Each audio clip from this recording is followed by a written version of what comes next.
right, well, hey, good stuff. Welcome to Merge. It's good to have you guys here tonight. My name is Todd. I'm the pastor of student ministries here at the Bath campus. And if tonight is your first night, I just want to say welcome. It's good to have you here. I saw John return. Your Starbucks is here. So if you haven't gotten it yet, go find it. He's somewhere here. All right? But I'm glad that you all are here tonight. How many of you are back in school? Back in school. Sadly, I know, sadly. All right, good. How many of you have not started yet? Wow, okay. All right, good night. That's good. So we're about split 50-50. That's good to hear. So as you guys get started back to school, please start strong. I know it's different this year all around, whether you're back in person, online, whatever that looks like. Man, just start fresh. It's a good, fresh start for you, and so give it your best and do the best with what you got. All right? Tonight we're going to be jumping into a conversation, but before we do, I just want to reiterate what Charles said earlier. All right? Listen, we love being able to host Merge every single week. All right, we're so glad that we have a place to provide for you as a high school student to come and be together. Because the reality is, in this world of COVID that we're living in right now, that the whole heartbeat behind it is like, hey, just stay away from people, right? Like, just stay away, and then it's hard to have community. And we look at what Merge is all about. We look at what we do here as a church, and we believe it's very important to provide you a place to continue to connect, all right? And so Merge isn't going to go anywhere, but we need you to play your part, all right? And so with what Charles said earlier, it is important that just keep in mind 6 feet. If you guys can just keep 6 feet in mind, we're going to be golden, all right? The idea of just remaining 6 feet apart at all times is the best thing we can do, all right? So that's why the chairs are the way that they are. That's why the masks, all of that good stuff, all right? So if you can do your part, Merge isn't going to go anywhere. Sound good? Are you all right with that? Okay, thank you. I can't see your face, but I appreciate the enthusiasm. All right? Yes, you are! All right, good stuff. I love it. Thank you. You guys are coming alive. COVID. Just kidding. All right, here we go. Listen, how many of you enjoy magic? Like a good magic trick? Do any of you like magic? I'm always fascinated at how a magic trick unfolds, right? It's amazing, like somebody, hey Todd, have you ever seen this magic trick? And they'll bring out a deck of cards and it's like, hey, pick a card, any card, and they show it to everybody but me and somehow they pick the card, right? It blows my mind every time. But there's actually a show on TV from Penn & Teller that it's like they allow contestants to come on. I think it's called Penn & Teller Fool Us, where Penn & Teller are popular magicians out in Las Vegas. And so they have this show where they're like, hey, if you have a magic trick, come perform the trick in front of us, and we're going to kind of brainstorm to figure out if we can kind of solve how the magic trick took place. And so they would perform their magic trick, Penn & Teller would put their heads together, they'll try to solve it, and every once in a while they would be stumped, they would be fooled. And so what would happen is the contestant who was able to stump or fool Penn & Teller would then be able to go and perform that magic trick live in their show in Las Vegas. And so that was kind of, they'd receive a trophy and that was their prize. And so if you think about magic, the whole concept of magic is kind of like the sleight of eye, right? Or it's like you're trying to get people to think that one thing happens and you focus over here while something else is taking place. You're basically fooling the individual from, or kind of getting their attention away from what you want them to not see. And so that's how kind of magic unfolds. And every once in a while, Penn & Teller will get fooled. And they would be able, this contestant would be able to go and then perform their magic trick in their show. And what's crazy is people will go to like great lengths to see magic unfold. This show of Penn & Teller will actually like cost over $80 a ticket to go see. Basically, you're paying to be fooled. All right? And so this idea of being fooled is something that I want us to kind of push into tonight, because when it comes to our lives, right, what happens when we get fooled, there tends to be consequences that come along with it. And I think it's actually a great topic that we can talk about tonight, because as you guys start back to school, as we just try to navigate, the new norm, this life, right, there isn't a new norm, but as we try to figure this out, this idea of being fooled, the idea of wisdom is something I think we can really learn and benefit from, especially you as a high school student. And so there's a book in the Bible that we can lean into called the book of Proverbs. And Solomon, who writes this book, right, gives us a lot of insight to how we can conduct our lives in a wise way. And so if you have your phones, go ahead and get them out. Open up the Bible app. Encourage you, if you don't have it, download it. It's a great app to have. And so we're going to be in the book of Proverbs. And as you look there, here, Solomon, the author of Proverbs, is making this deal about wisdom. In fact, the first 3 verses in his book kind of unfolds kind of like what he means about wisdom and the importance of it in our lives. And so take a look there, Proverbs chapter 1, all right, looking at verses 1 through 3. He says, "These are the Proverbs of Solomon, David's son, king of Israel. Their purpose is to teach people wisdom and discipline, to help them understand the insights of the wise. Their purpose is to teach people to live disciplined and successful lives, to help them do what is right, just, and unfair." And so Solomon knew that wise people would be able to do what is right, what is just, and what is fair. And as the king, as he's writing this as the king, he wanted more of those kind of people. And so here he's just kind of unfolding this idea of wisdom. And so as we look at these verses, I think we can walk away from what he's trying to teach us and understand how wisdom can be a big part of our lives. And so as you think about wisdom, what's another word that comes to mind when you think of wisdom? What comes to mind when you think of the word wisdom? Yeah, knowledge, right? Anything else come to mind when you think of wisdom? Intelligence, I'm sorry. Teeth, wisdom teeth, I like that. I don't have any of those.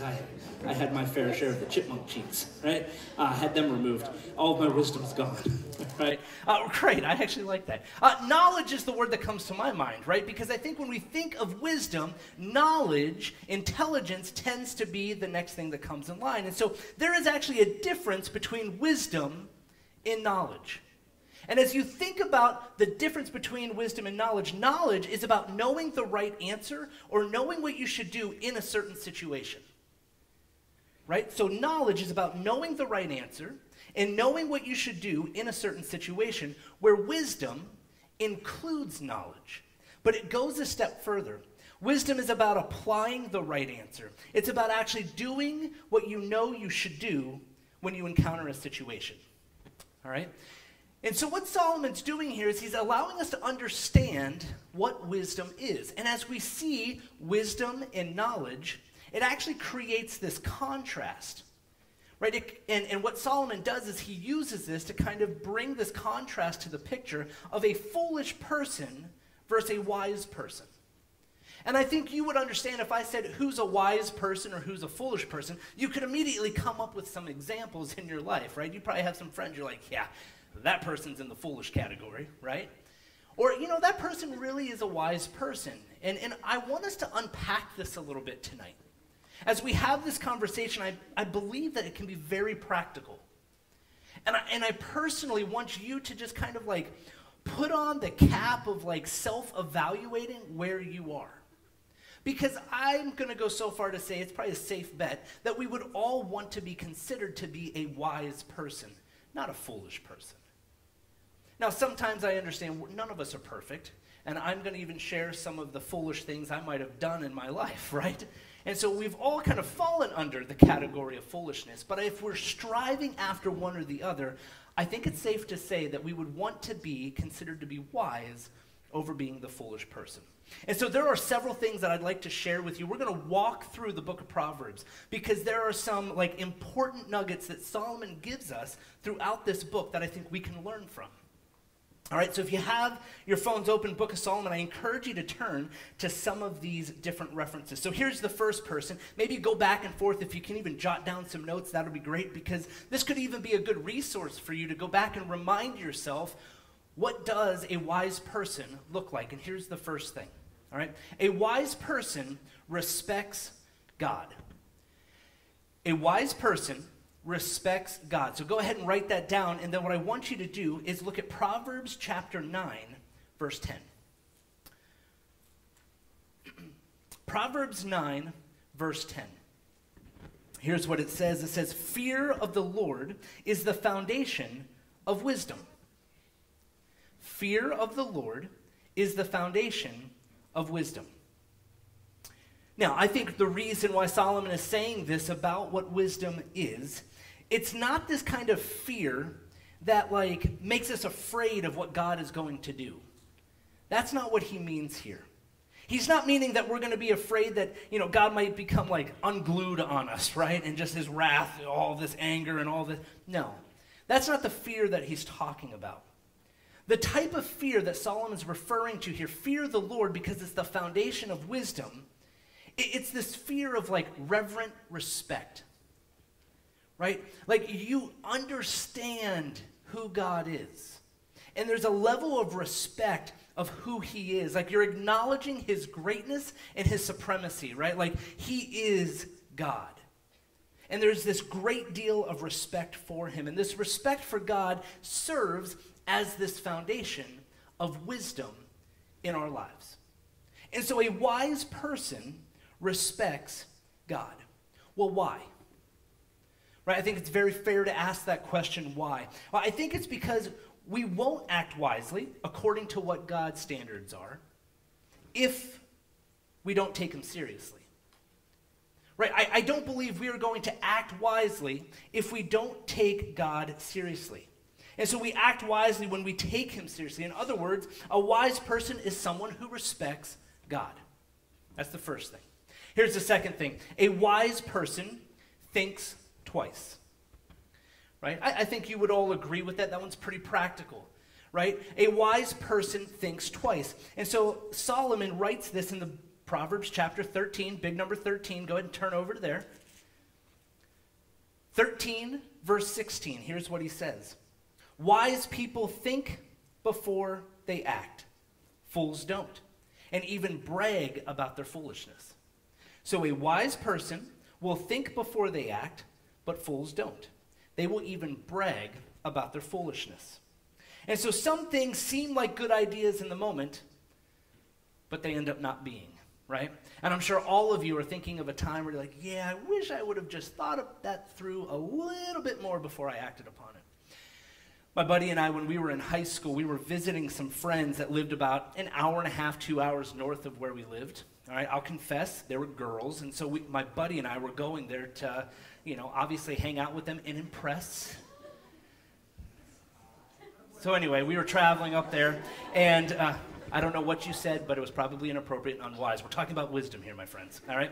So here's the thing. So as we were going up there, and our friends had this great idea of going cliff jumping, all right? And so I'm like, fantastic. I love a good old adventure. And so here we are. We're standing at this cliff, and it was probably about a 50, 60-foot jump, no lie. It was pretty intense. And it went into this, like, they call it a river, and I'm like, pretty sure I could clear the water, right? I'm like, it's not really a river, it's like a creek. But supposedly, it was really deep. And so we're like standing at the edge of where we were supposed to jump, and looking down, and I'm like, oh, I don't know about this. But then I looked at the girls, and I'm like, oh, I know I'm going to have to jump, right? And so I'm like gathering my surroundings. I'm like looking at my friend Joe. He's about 6'5", 6'6". He's just a big dude. And I'm looking at him, I'm like, oh man, we're in trouble. And I'm like looking at the surroundings, and what happened, there's this big oak tree close to the edge. There's the cliff, and then the water's down there. And the area of where we're supposed to jump has like tree roots, like the whole way like along of where we're supposed to run. And you have to run in order to jump, because if you look straight down, there's a good distance of rocks before it gets to the deep end. And so you have to be able to clear a certain distance in order to hit the water. And so I can tell at this point, like Joe had the deer in the headlights look, and he was probably on the verge of peeing his pants. But we looked at each other and we're like, okay, we have to do this. And so of course, he's like, yeah, but you're going first. I'm like, fine, right? And so I like wind up, I go all the way back, and I just take off, right? Clear it, pencil dive in, all is well. All right, made the clear jump. It was good. I'm swimming back. They have this ladder. Thank you. All right. The story gets so much worse. All right, and so as I'm swimming back to the cliff, and I'm like climbing up the ladder that they have, this janky ladder, we make it. As I'm halfway up the ladder, I just see Joe. just clearing, ah! And Joe, he's kind of top heavy, right? And so he starts out like this, and then all of a sudden he just continues to go back and back. And the dude just backflops. And it made the loudest crack I could ever imagine. And I literally thought to myself, I'm like, my friend just died. He's gone. I'm like starting to cry thinking about this moment because I'm like, Joe, it was all for a girl. It's not worth it. And he comes up and he looks at me with this like terror in his face. He's like, I hurt. He's good to this day. He's fine, all right? And we don't even talk to these girls anymore. It wasn't worth it. And so a wise person thinks twice. The jump wasn't worth it, y'all. Like, yeah, they were sweet, but it wasn't worth it. And so think of that moment, right? A wise person thinks twice. The next thing that a wise person does is this: seeks advice. I wish I had someone to be able to talk to before I made that jump. I was fine. But my buddy Joe, he's still seeking counseling to this day, all right? As you think about this, like, it's important for a wise person to also seek advice. And so if you flip ahead to Proverbs chapter 19, all right, we're just kind of working our way through this book because he's giving us such, like, truth that we can hold on to here. But a wise person seeks advice. In Proverbs 19, verse 20, he says, get all of the advice and instruction you can, so that you will be wise for the rest of your life. Right? Very simple, practical. Get all of the advice, get all of the instructions that you possibly can, so that you will be wise for the rest of your life. Guys, I'm setting you up here. You think about it as a teenager, if you could grasp some of this truth and you can apply it to your lives, it's like, okay, we're at least heading down the right path. And so a wise person seeking advice, there's an aspect of humility that comes along with this one. Because a foolish person will say, I've got this all taken care of, right? I actually know everything that I possibly can. In that moment of me jumping off the cliff and my buddy Joe following, we were very foolish. We thought we had this all figured out. We were here to impress. But the thing is, though, we just ended up sore and wanting to go and crawl in a ball, right? But as you think about this, a wise person seeking advice, it requires a sense of humility because you're acknowledging that you don't know everything. You're acknowledging by approaching someone to seek advice, you're saying, listen, I don't think I have this all figured out. Could you help me? Could you help me see this in a different perspective? Because the truth is, sometimes we're sitting too close to the action. Sometimes we're too close to be able to see what the big picture is or what's really going on. I see this happen a lot when you're asking the question, should I date that guy? Should I date that girl? And I think that's a great opportunity for you to step back and actually approach someone and ask the question, hey, what do you think?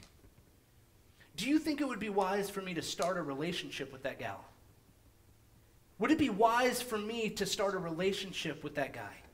Because what happens is when you step back, and I'll be honest with you, sometimes even the advice that you get isn't the advice that you should follow, but when you start to bring other people into the situation, you're making the steps towards wisdom. You're allowing yourself to kind of get a different perspective to start to see, is this something that I should pursue? It at least gives you the chance to think about it. It gives you the chance to process, maybe, weigh the options a little bit. Is this relationship worth it? And so a wise person seeking advice, it's so important, all right? And so I think if I could give you like personal advice, if I could give you something to like hold on to, right, a little Todd nugget of wisdom to take with you, be a lifelong student. Be a lifelong learner. I encourage you to never get to the place where you have it all figured out. I think that's a very slippery slope. And I think as people like interact with you, that mentality of like being open to hear advice or feedback or instruction, it's a good posture to have. I tell that to my team all the time, and I never want to be in a place where I've got it mastered. There's other adults in this room right now that I've personally had a private conversation with to say, what do you think? How should I handle this situation?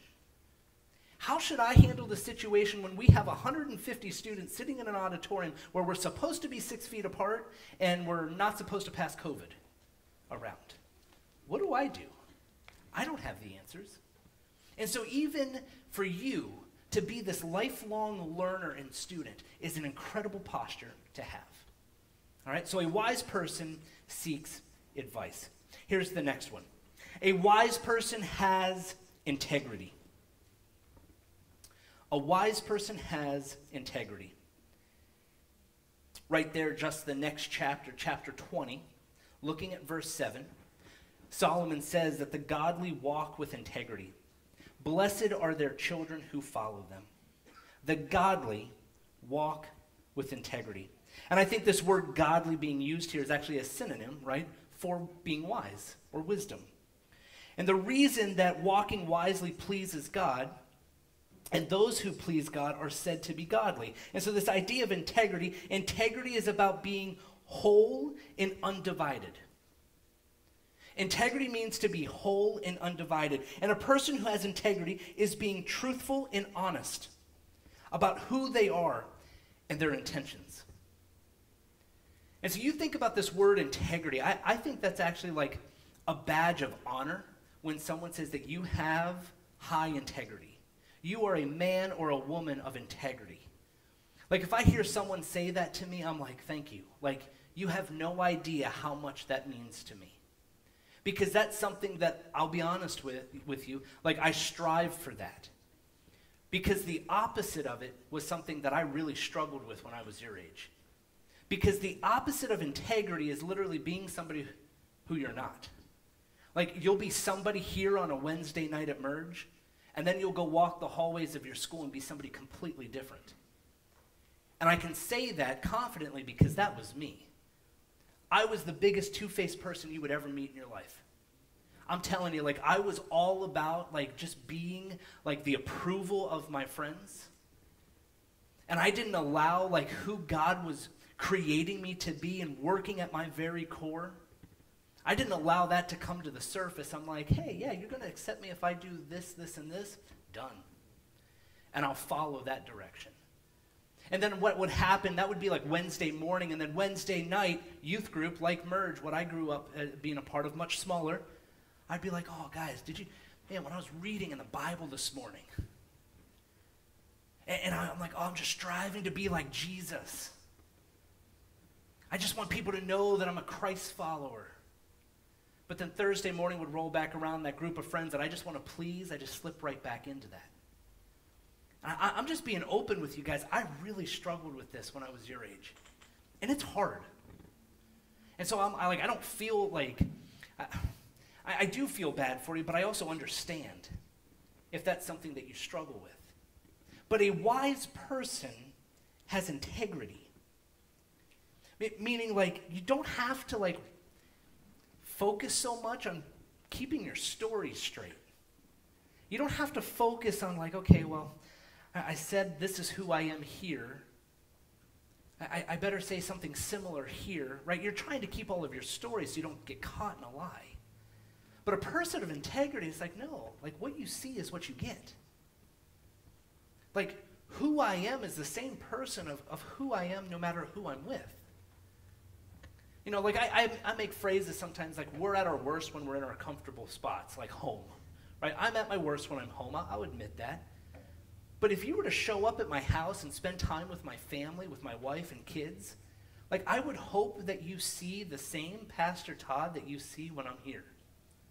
I don't want you to ever get a picture. Now, I also understand that I'm not perfect, but I don't want you to get this picture of like, man, Todd's not genuine. Todd isn't a man of integrity. Like, I want to strive for that. I want to be authentic. And so I just encourage you as you think about this idea of not being fooled, what to be wise means that you have integrity. And I think if you can wrap your minds around this now, when you are in high school, you're putting yourself in a position, right? To not have to wrestle with a lot of the things I had to later on in my life. All right, so a wise person has integrity. Two more here. A wise person shares resources. A wise person shares resources. If you take a look at this in Proverbs chapter 21, verse 26. Big number 21, little number 26. It says, some people are always greedy for more, but the godly love to give. Some people are greedy for more, but the wise love to give. You think about this, it's interesting that the people in our, let's just say our country, who have the absolute most tend to be the ones who are the loneliest. Right? They think having the most things puts them in a position to be the most accepted. But it's amazing, right? They call this like the treadmill effect. There's a woman by the name of Elizabeth Labardo that did this research study. That people would strive to gather more and more stuff. Right? They had to have the nicest house, the nicest car.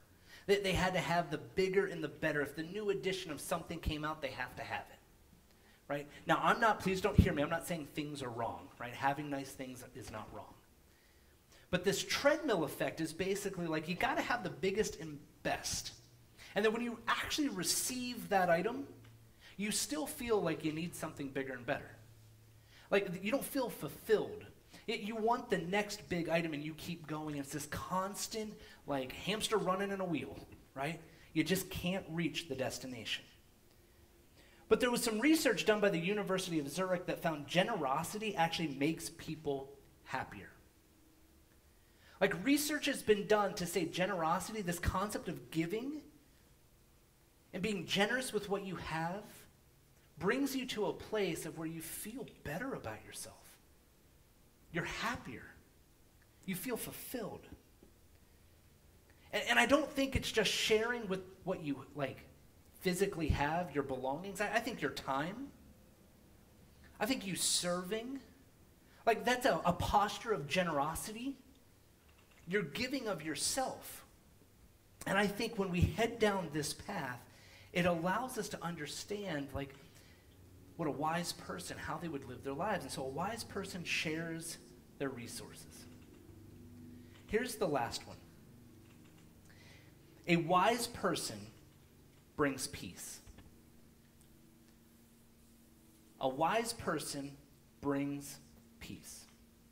Flip over to big number 29, chapter 29, looking at verse 8. It says, mockers can get the whole town agitated, but the wise will calm anger.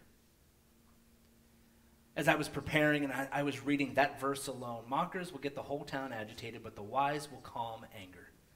I'm like, wow, we could use a lot of wisdom right now, right?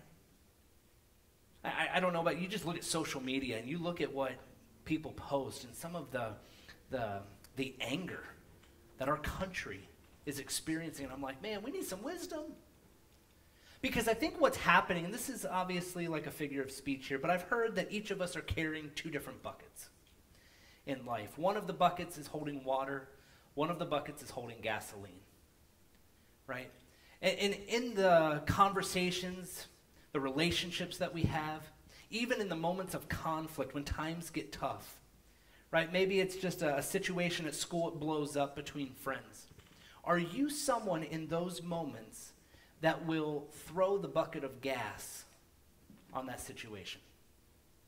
Right? Meaning, well, the fire's going to get bigger, it's going to spread, and it's going to destroy. And I'll be honest, as you look at this verse, it says, mockers can get the whole town agitated. The mockers are throwing gas on the fire. In the moments of conflict between you and a friend, are you someone who is going to make it worse? Stir it up even more? Say things that are even more hurtful?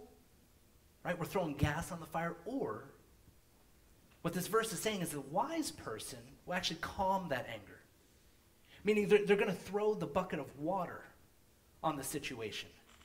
Meaning the fire is actually going to die out.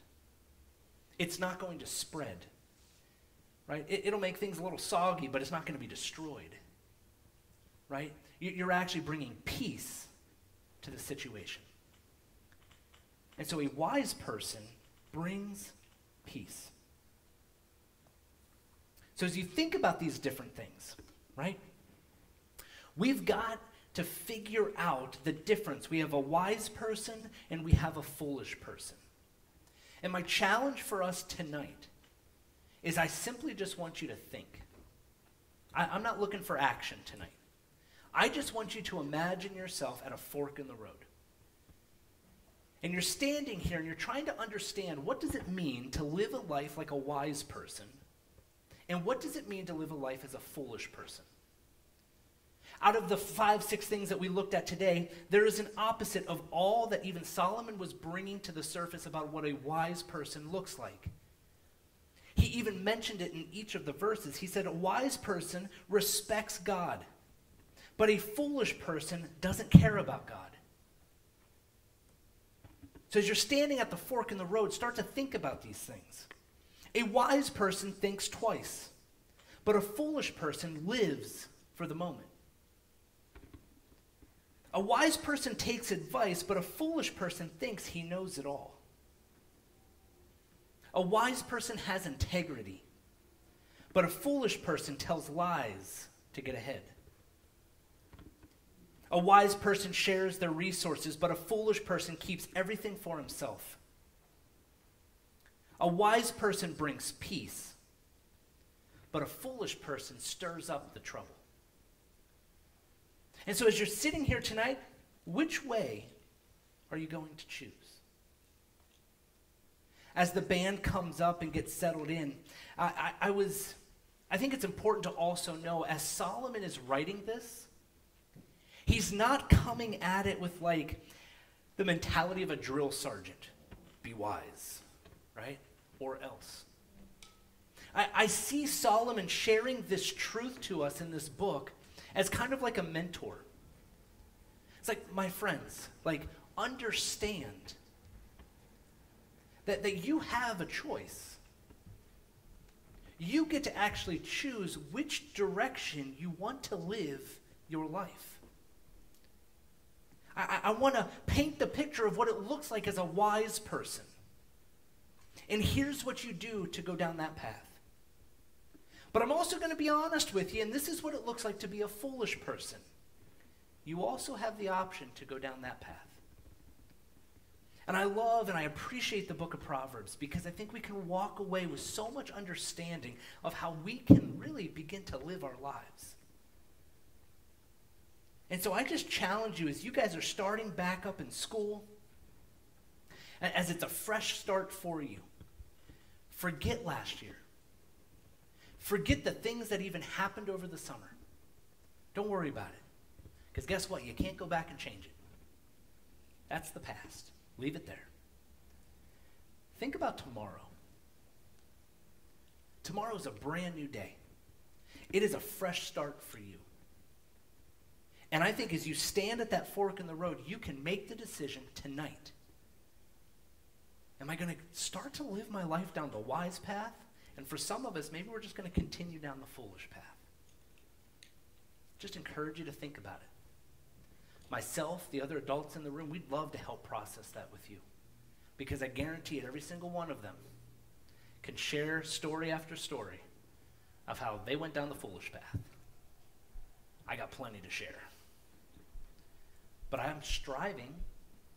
I'm trying to figure out what it looks like for me to stay down the path of wisdom.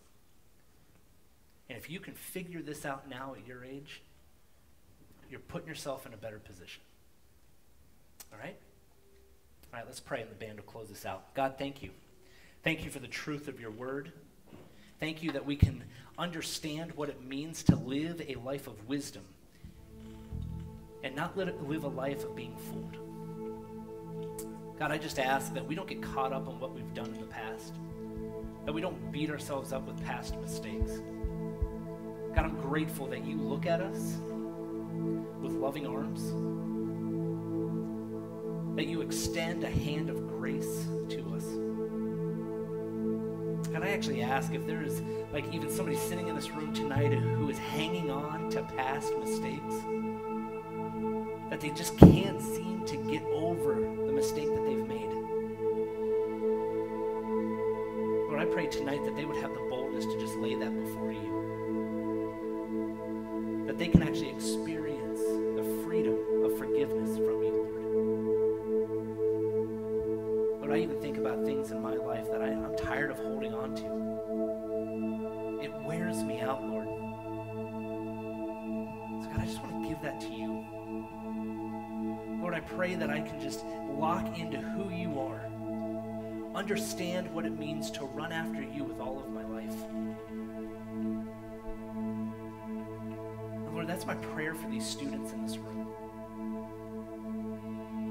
That they'd be able to see who you are.